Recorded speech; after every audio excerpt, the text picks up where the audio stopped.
تھانہ صدر سیالکوٹ کی گشت موبائل وین پر علاقہ سلطان چوک میں 2 موٹر سائیکلوں پر سوار نامعلوم 4 کس مسلح ڈاکوؤں کی فائرنگ سے 2 ڈاکو اپنے ہی ساتھیوں کی فائرنگ سے ہلاک، 2 فرار۔ جویا نیوز پلس رجسٹرڈ کے ڈائریکٹر نیوز محمد کیف الاسلام جویا کی رپورٹ کے مطابق پولیس تھانہ صدر سیالکوٹ معمول کی گشت اور ناکہ بندی پر تھی کہ 4 ملزمان باسواری 2 موٹر سائیکل اورا چوک کی طرف سے آ رہے تھے، جنہیں پولیس نے مشکوک سمجھ کر رکنے کا اشارہ کیا تو 4 مسلح ملزمان نے پولیس پر سیدھی فائرنگ کر دی، جس پر موبائل 3 صدر سیالکوٹ کے دروازے اور باڈی میں متعدد فائر لگے اور فائرنگ کا تبادلہ ہوتا رہا۔ فائرنگ رکنے کے بعد سرچ آپریشن کرنے پر 2 کس مسلح ملزمان نامعلوم شدید مضروبی حالت میں پائے گئے، جو زخموں کی تاب نہ لاتے ہوئے اپنے ہی ساتھیوں کی گولیاں لگنے سے ہلاک ہو گئے، اور 2 کس نامعلوم ملزمان باسواری بلا نمبری موٹر سائیکل جانب ہری پور فرار ہونے میں کامیاب ہو گئے۔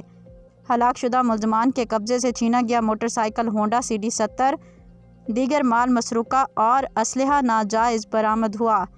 ہلاک شدگان کی نعش برائے کارروائی سول ہسپتال سیالکوٹ منتقل کر دی گئی۔ ہلاک شدہ ملزمان کی شناخت سفیان ولد احسان کے سکنہ ڈسکہ اور فلک شیر ولد لدھتا کھوکھر سکنہ سرگودا کے نام سے ہوئی ہے۔